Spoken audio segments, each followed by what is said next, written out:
Bom, vamos ler mais um capítulo de Harry Potter. Capítulo 7. O Chapéu Seletor. A porta abriu-se de chofre e apareceu uma bruxa alta de cabelos negros e veste verde esmeralda. Tinha um rosto muito severo. E o primeiro pensamento de Harry foi que era uma pessoa a quem não se devia aborrecer. Alunos do primeiro ano, professora Minerva McGonagall, informou Hagrid. Obrigado, Hagrid. Eu cuido deles daqui em diante. Ela escancarou a porta. O saguão era tão grande que teria cabido a casa dos Dursleys inteira dentro.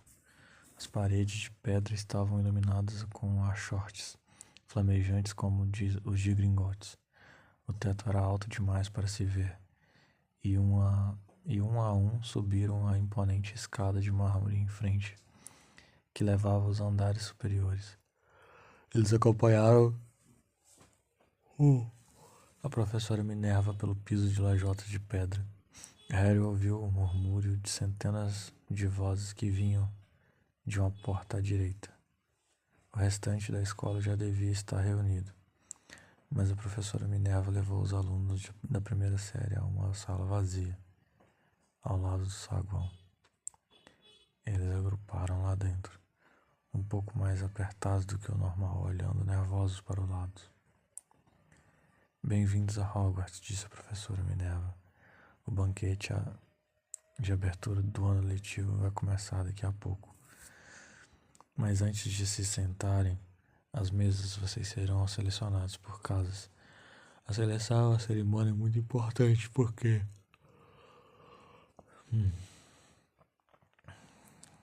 enquanto estiverem aqui sua casa será uma espécie de família em Hogwarts. Vocês assistirão às aulas com o restante dos alunos de sua casa, dormirão no dormitório da casa e passarão tempo livre na sala comunal. As 4 casas chamam-se Grifinória, Lufa-Lufa, Corvinal e Sonserina. Cada casa tem sua história honrosa e cada uma produziu bruxas e bruxos extraordinários.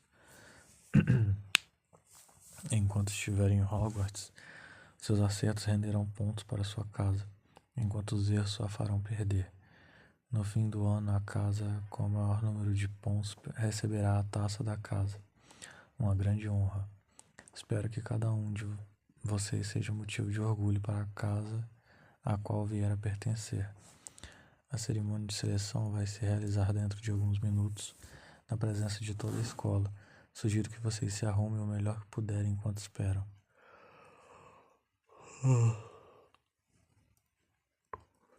O olhar dela se demorou por um instante na capa de Neville, que estava afivelada debaixo da orelha esquerda, e no nariz sujo de Ron.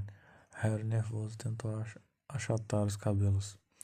Voltarei quando estivermos prontos para receber vocês, disse a professora Minerva. Por favor, aguardem em silêncio. E se retirou da sala. Harry engoliu em seco. Mas como é que eles selecionam a gente para as casas? Harry perguntou a Ron. Devem fazer uma espécie de teste, acho. Fred disse que dói a cabeça, mas acho que estava brincando. O coração de Harry deu um pulo terrível. Um teste na frente da escola toda, mas ele ainda nem conhecia mágica nenhuma. Que diabo teria que fazer? Não previra nada do gênero assim logo na chegada. Olhou à volta ansioso e viu que os outros também pareciam apavorados. Ninguém falava muito a não ser Hermione, que cochichava muito depressa todos os feitiços que aprendera sem saber o que precisaria mostrar. Harry fez força para não escutar o que ela dizia. Nunca se sentira tão nervoso, nunca. Nem mesmo quando tivera que levar um boletim escolar para os Dursleys, dizendo que não sabiam como. Ele fizera a peruca do professor ficar azul. Ele manteve os olhos grudados na porta a qualquer segundo. Agora a professora Minerva voltaria e conduziria ao seu triste fim. E então aconteceu uma coisa que o fez pular bem uns 30 centímetros no ar, várias vezes para trás. Várias pessoas atrás dele gritaram, Ele ofegou e as pessoas à sua volta também. Uns 20 fantasmas passaram pela parede dos fundos, brancos pérolas e ligeiramente transparentes. Eles deslizaram pela sala conversando entre si, mal vendo os alunos do primeiro ano, pareciam estar discutindo. O que lembrava um pradinho gorducho ia dizendo: perdoar e esquecer, eu diria, vamos dar a ele uma segunda chance. Meu caro Frei, já não demos à pirraça todas as chances que ele merecia? Ele mancha nossa reputação e, você sabe, ele nem ao menos é um fantasma. Nossa, o que essa garotada está fazendo aqui? Um fantasma que usava uma gola de rufos engomados e meiões de repente reparou nos alunos do primeiro ano. Ninguém respondeu. Alunos novos, disse o Frei gorducho, sorrindo para eles. Estão esperando para serem selecionados, imagino. Alguns garotos confirmaram com a cabeça, mudos. Espero ver vocês na Lufa-Lufa, falou o Frei. A minha casa antiga, sabe? Vamos andando agora, disse uma voz enérgica. A cerimônia de seleção vai começar. A professora Minerva voltara e um a um os fantasmas saíram voando pela parede oposta. Agora façam fila e me sigam. Sentindo-se um pouco à vontade, como se suas pernas tivessem virado chumbo, Harry entrou na fila atrás de um garoto de cabelos cor de palha e na frente de Ron, e todos saíram da sala. Tornaram a atravessar o salão e as portas duplas que levavam ao grande salão. Harry jamais imaginava um lugar tão diferente e esplêndido. Era iluminado por milhares de velas que flutuavam no ar sobre as 4 mesas compridas, onde os demais estudantes já se encontravam sentados. As mesas estavam postas com pratos e taças douradas. No outro extremo do salão havia mais uma mesa comprida em que se sentavam os professores.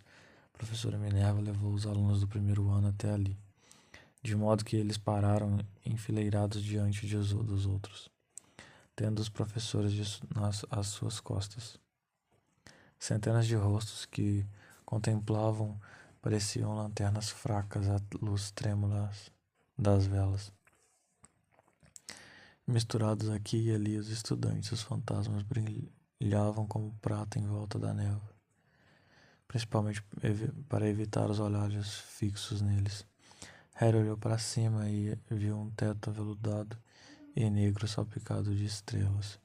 Ouviu Hermione cochichar. É enfeitiçado para parecer o céu lá fora, hein? Li em Hogwarts uma história. Era difícil acreditar que havia um teto ali e que o salão principal simplesmente não se abria para o infinito. Harry baixou depressa os olhos quando a professora Minerva silenciosamente colocou um banquinho de 4 pernas diante dos alunos do primeiro ano. Em cima do banquinho ela pôs um chapéu pontudo de bruxo. O chapéu era remendado, esfiapado e sujíssimo. Tia Petúnia não teria permitido que um objeto nessas condições entrasse em casa. Talvez tivessem que tentar tirar um coelho de dentro dele. Harry pensou, delirando. Parecia apropriado. Reparando que todos no salão agora olhavam para o chapéu e ele olhou também. Por alguns segundos fez-se um silêncio total. Então o chapéu se mexeu. Um rasgo junto à aba se abriu como uma boca e o chapéu começou a cantar. Ah, você pode me achar um pouco atraente, mas não me julguem só pela aparência. Engulo a mim mesmo se puderem encontrar um chapéu mais inteligente do que o papai aqui. Podem guardar seus chapéus coco bem pretos, suas cartolas altas de cetim brilhoso, porque sou o chapéu seletor de Hogwarts e dou de 10-0 em qualquer outro chapéu. Não há nada escondido em sua cabeça que o chapéu seletor não consiga ver.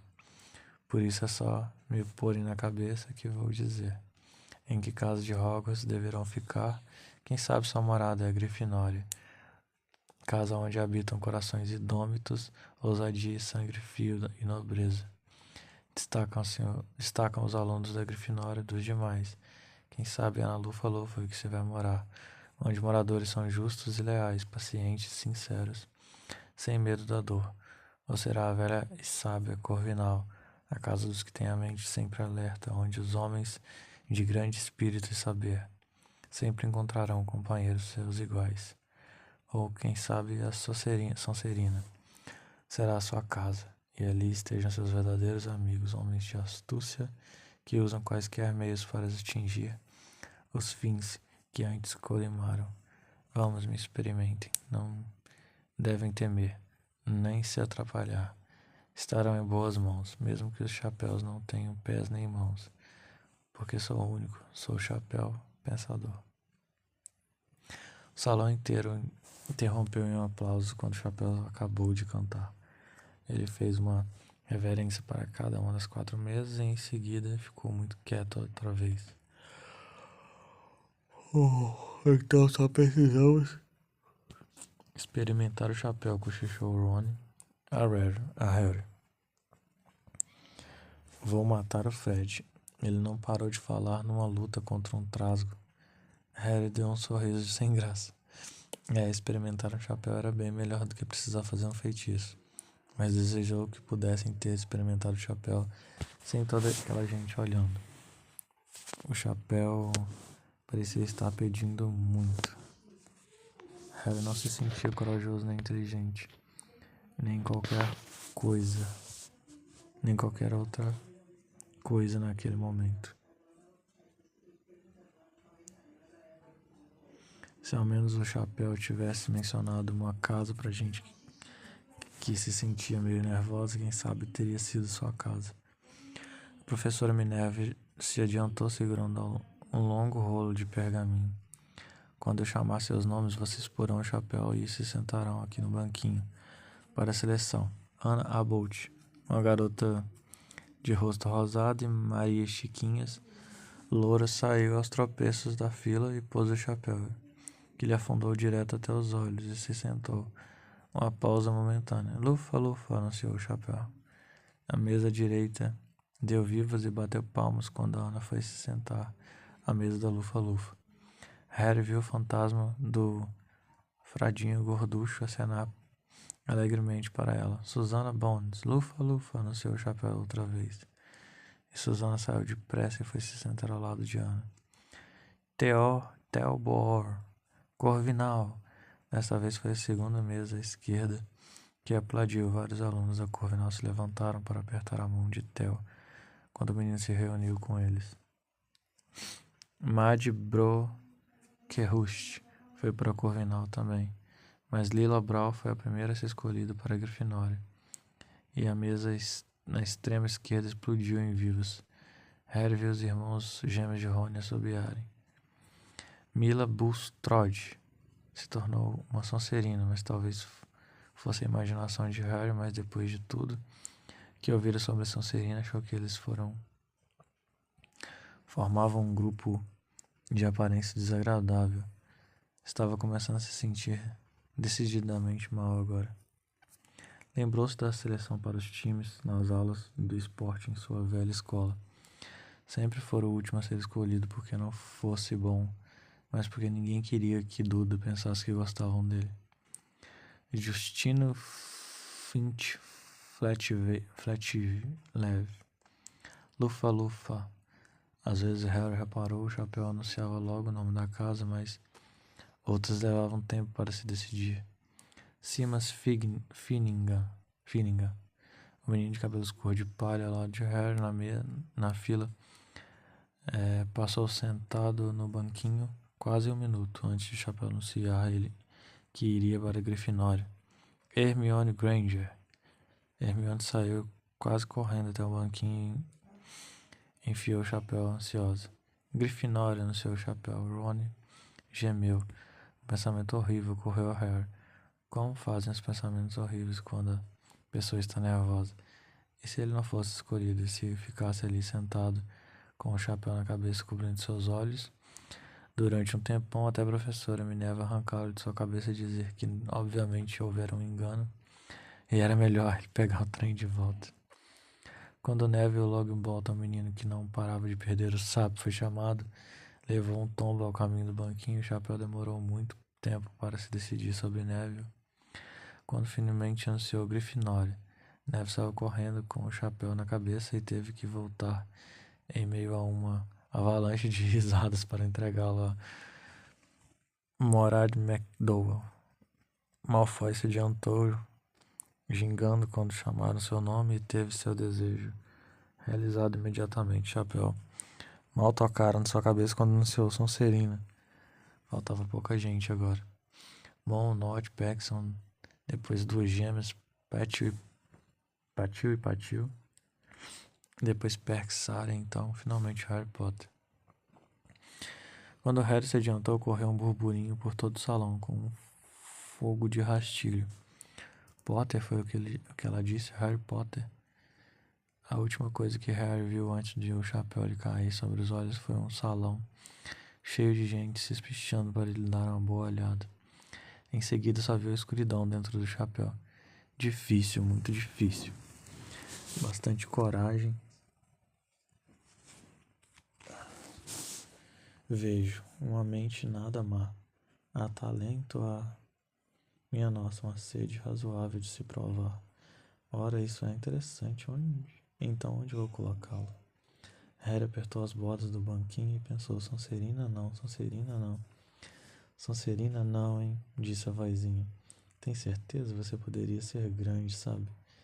Está tudo aqui na sua cabeça e a Sonserina lhe ajudaria a alcançar essa grandeza, sem dúvida nenhuma, não.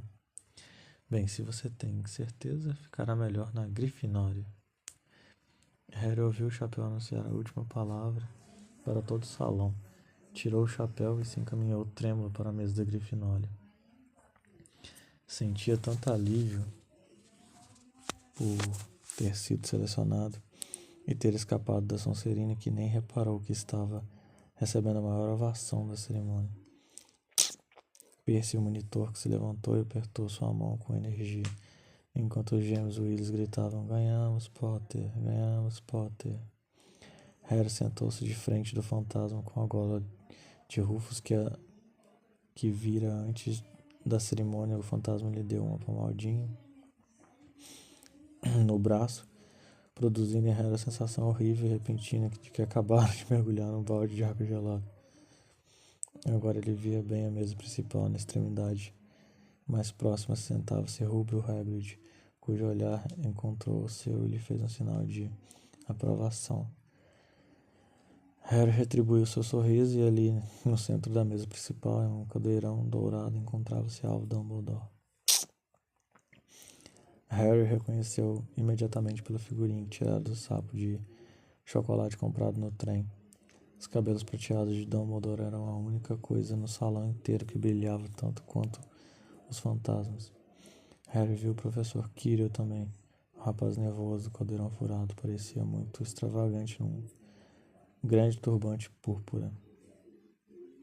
E agora só faltavam 3 pessoas para serem selecionadas. Lisa Turpin virou uma corvinal e depois foi a vez de Ron. A essa altura ele estava branco esverdeado. Harry cruzou os dedos sobre a mesa para dar sorte. E um segundo depois o chapéu anunciou Grifinória. Harry bateu palmas bem alto com os demais quando Ron se largou numa cadeira a seu lado. Muito bem, Ron, excelente, disse Percy Weasley, pomposamente por cima de Harry na mesa, na mesma hora em que Blas Zabini era mandado para Sonserina. A professora Minerva enrolou o pergaminho e recolheu o chapéu seletor. Harry abaixou os olhos para o prato dourado vazio diante dele. Acabaram de perceber como estava faminto. As tortinhas de abóbora pareciam ter sido comidas há anos. Alvo Dumbledore se levantara, sorria radiante para os estudantes, os braços bem abertos, como se nada no mundo pudesse ter lhe agradado mais do que vê-los reunidos ali. Sejam bem-vindos, disse. Sejam bem-vindos para o novo ano em Hogwarts. Antes de começarmos nosso banquete, eu gostaria de dizer umas palavrinhas. Pateta, chorão, desbocado, beliscão, obrigado. Sentou-se. Todos bateram palmas e deram vivas. Harry não sabia se ria ou não. Ele é um pouquinho maluco, perguntou incerto a Percy. Maluco, disse Percy, despreocupado. Ele é um gênio, o melhor bruxo do mundo. Mas é um pouquinho maluco, sim. Caramba, eu não lembrava dessa parte. Ai, ai. Batatas, Harry. O queixo de Harry caiu. Os pratos diante dele agora estavam cheios de comida. Ele nunca vira tantas coisas que gostava de comer em uma mesa só. Rosbife, galinha assada, costeletas de porco e de carneiro, pudim de carne, ervilhas, cenouras, molho, ketchup e, por alguma razão, docinhos de hortelã. Não é que os Dursleys tivessem deixado Harry com fome, mas nunca lhe permitiam comer tanto quanto quisesse. Duda sempre tirava tudo que Harry realmente queria, mesmo que acabasse doente. Harry encheu o prato com um pouco de cada coisa, exceto os docinhos, e começou a comer. Estava tudo uma delícia. Isso está com a cara ótima, disse o fantasma de gola de Rufus, observando tristemente. Harry cortara o rosbife. O senhor não pode, não há como. Não como há quase 400 anos, explicou o fantasma. Não precisa, é claro, mas a pessoa sente falta. Acho que ainda não me apresentei. O cavaleiro Nicholas de Mincy Poppington. Às suas ordens, fantasma residente da torre da Grifinória. Eu sei quem o senhor é, disse Ron inesperadamente. Meus irmãos me falaram que o senhor é o senhor. É o Nick quase sem cabeça. Eu prefiro que você me chame de cavaleiro Nicholas de Mincy. O fantasma começou muito formal, mas o louro Simas Finnegan interrompeu. Quase sem cabeça, como é que alguém pode ser quase sem cabeça? Senhor Nicholas parecia muitíssimo aborrecido, como se aquela conversinha não estivesse tomando o rumo que ele queria. Assim disse com irritação, agarrou a orelha esquerda e puxou.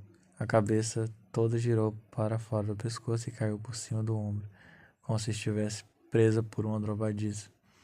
Era óbvio que alguém tentara decapitá-lo, mas não fizeram o serviço direito. Satisfeito com a cara de espanto dos garotos negros quase sem cabeça, empurrou a cabeça de volta ao pescoço, tossiu e disse: Então, novos moradores de Grifinória, espero que nos ajudem a ganhar o campeonato das casas esse ano. Grifinória nunca passou tanto tempo sem ganhar a taça. Sonserina tem ganhado nos últimos 6 anos. O Barão Sangrento está ficando quase insuportável. Ele é o fantasma da Sonserina. Harry deu uma olhada na mesa da Sonserina e viu um fantasma horroroso sentado lá, os olhos vidrados, com uma cara muito magra e vestes sujas de sangue prateado. Estava ao lado do Malfoy, que Harry ficou contente de ver. Não parecia muito satisfeito com a distribuição dos lugares. Como foi que ele ficou coberto de sangue? Perguntou Simas, muito interessado. Nunca perguntei, respondeu Nick, quase sem cabeça, educadamente. Depois que todos comeram o que podiam, as sobras desapareceram dos pratos, deixando-os limpinhos como do início. Logo depois surgiram as sobremesas, tijolos de sorvete, de todos os sabores que se possa imaginar.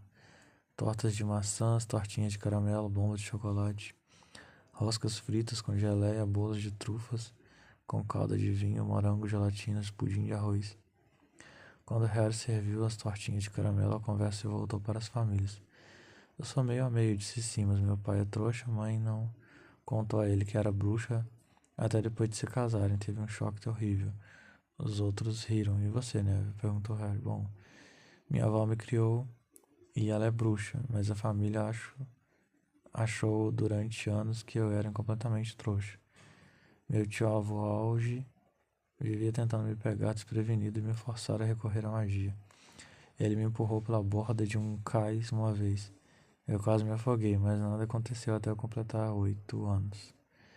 Meu tio Auge veio tomar chá conosco e tinha me pendurado pelos calcanhares para fora de uma janela do primeiro andar quando minha tia Enid lhe ofereceu um merengue e ele, sem querer, me deixou cair. Mas eu desci flutuando até o jardim e a estrada. Todos ficaram realmente satisfeitos. Minha avó chorou de tanta felicidade. E vocês deviam ter visto a cara deles quando entrei para Hogwarts. Achava que eu não era bastante mágico para entrar, entende? Meu tio George ficou tão contente que me comprou um sapo. Do outro lado de Harry, Percy e Hermione conversavam sobre as aulas. Espero que elas comecem logo. Tem tanta coisa pra gente aprender. Estou muito interessado em transfiguração. Sabe transformar uma coisa em outra, claro. Dizem que é muito difícil, a pessoa começa aos poucos, fósforos em agulhas e coisas pequenas assim. Harry, que estava começando a se sentir aquecido e cheio de sono, olhou outra vez para a mesa principal. Hagrid tomava um grande gole de sua taça. A professora Minerva conversava com o professor Dumbledore. O professor Quirrell, com aquele turbante ridículo, conversava com o professor de cabelos negros e oleosos, nariz de gancho e pele macilenta. Aconteceu muito de repente. O olhar do professor de nariz de gancho passou pelo turbante de Quirrell e se fixou nos olhos de Harry. E uma pontada aguda e quente começou a correr pela testa de Harry. Aí Harry levou a mão à testa. "Que foi?" perguntou Percy. "Nada." Dor se foi com a mesma rapidez com que se viera, mas difícil foi se livrar da sensação que Harry teve sobre o olhar do professor. A sensação de que ele não gostava nada de Harry. "Quem é aquele professor que está conversando com o professor Quirrell?" perguntou Percy. "Ah, você já conhece o Quirrell, é? Não admiro que ele pareça tão nervoso. Aquele é o professor Snape. Ele ensina poções, mas não é o que ele queria. Todo mundo sabe que ele está cobiçando o cargo de Quirrell. Conhece um bocado nas artes das trevas, o Snape." Harry observou o professor por algum tempo, mas Snape não voltou a olhar em sua direção. Finalmente as sobremesas também desapareceram e o professor Dumbledore ficou em pé mais uma vez no salão. O salão se silenciou. Só mais umas palavrinhas agora que já comemos e bebemos. Tem alguns avisos de início do ano letivo para vocês. Os alunos do primeiro ano devem observar que é proibido andar na floresta da propriedade. E alguns dos nossos estudantes mais antigos fariam bem em se lembrar dessa proibição. Os olhos cintilantes de Dumbledore faiscaram em direção aos gêmeos Weasley. O Sr. Flitch, o zelador, me pediu para lembrar a todos que não devem fazer mágicas no corredor durante os intervalos das aulas. Testes de quadribol serão realizados na segunda semana de aulas. Quem estiver interessado em entrar para o time da sua casa deverá procurar Madame Ruth. E por último, é preciso avisar que este ano o corredor do terceiro andar do lado direito está proibido a todos que não quiserem ter uma morte muito dolorosa. Harry riu, mas foi um dos poucos que fez isso. Ele não está falando sério, cochichou a Percy. Devia estar, respondeu Percy, franzindo a testa para Dumbledore. É estranho porque, em geral, ele sempre nos diz a razão porque somos proibidos de ir a algum lugar. A floresta está cheia de animais selvagens e todo mundo sabe disso. Acho que poderia ter dito aos monitores, pelo menos. E agora, antes de irmos para a cama, vamos cantar o hino da escola, exclamou Dumbledore. Harry reparou que os sorrisos dos professores tinham amarelado. Dumbledore fez um pequeno aceno com a varinha, como se estivesse tentando espantar uma mosca, e na ponta surgiu no ar uma longa fita dourada que esvoaçou para o alto das mesas e se enroscou com uma serpente, formando palavras. Cada um escolha a sua música preferida, convidou Dumbledore, e lá vamos nós. E a escola em altos brados. Hogwarts, Hogwarts, Hogwarts. Nos ensine algo, por favor. Que sejamos velhos e calvos, quer moços e pernas raladas. Temos as cabeças precisadas de ideias interessantes, pois estão ocas e cheias de ar, moscas mortas e fios de cotão. Nos ensine o que vale a pena.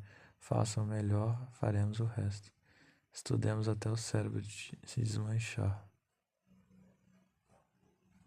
Meu Deus. Todos terminaram a música em tempos diferentes. Por fim, só restaram James Weasley cantando sozinhos ao som de uma lenta marcha fúnebre. Dumbledore regeu os últimos versos com sua varinha, e quando eles terminaram, foi um dos que aplaudiram mais alto. A música disse, secando os olhos, uma mágica que transcende todos os que trazemos aqui. E agora é hora de dormir, andando.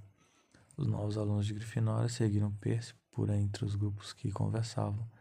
Saíram do salão principal, subiram as escadas de mármore.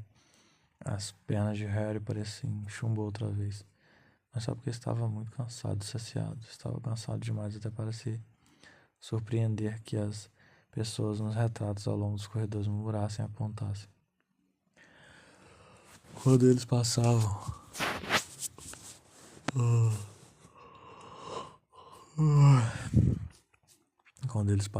ou que 2 vezes Percy os tivesse conduzido por portais escondidos através dos painéis corrediços e tapeçarias penduradas, subiram outras tantas escadas bocejando e arrastando os pés, e Harry começou a se perguntar quando ainda faltava para chegar, quando de repente pararam. Um feixe de bengalas flutuava no ar à frente deles, e quando Percy avançou um passo em sua direção, começaram a assaltá-lo.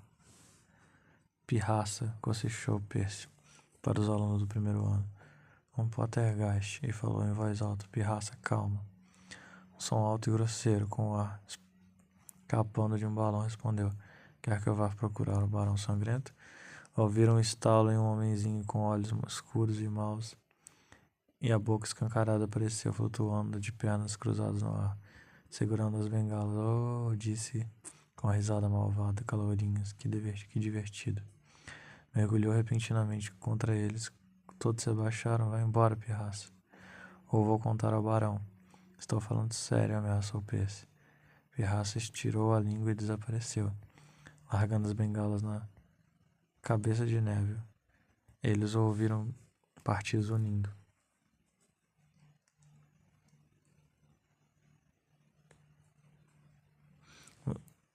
Vocês tenham cuidado como pirraça, recomendou Percy. Quando retornarem a caminhada, o Barão Sangrento é o único que consegue controlá-lo.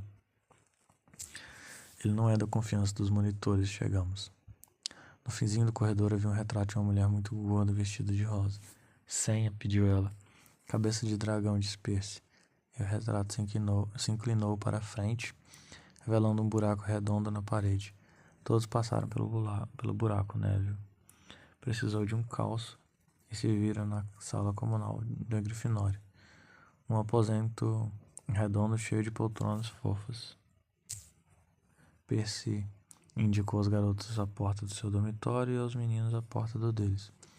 No alto de uma escada em caracol, era óbvio que estavam em uma das torres. Encontraram finalmente suas camas, 5 camas com reposteiros de veludo vermelho escuro. As malas já haviam sido trazidas. Cansados demais para falar muito, eles enfiaram os pijamas e caíram na cama. Com medo de primeira, não foi? Comentou Rony para Harry pelos reposteiros. Se manda, perebas. Ele está roendo meus lençóis. Harry ia perguntar a Rony se ele provara as tortinhas de caramelo, mas adormeceu quase imediatamente. Talvez Harry tivesse comido demais, porque ele teve um sonho muito estranho. Estava usando o turbante do professor Quirrell, que não parava de conversar com ele, dizendo que devia se mudar para Sonserina imediatamente, porque era seu destino. Harry disse ao turbante que não queria ir para Sonserina, porque era... O turbante foi ficando cada vez mais pesado. Harry tentou tirá-lo, mas ele começou a apertar sua cabeça até doer, e aí Malfoy apareceu rindo do esforço dele. Depois Malfoy se transformou no professor de nariz de gancho, e Snape, cuja gargalhada ecoou alta e fria. Houve um clarão verde e Harry acordou, suado e trêmulo. Mudou de posição e voltou a dormir. Quando acordou no dia seguinte, nem se lembrou do que tinha sonhado. Fim do capítulo. Esse capítulo foi um pouco mais curto. Bom, mais uma vez eu li Harry Potter pra você.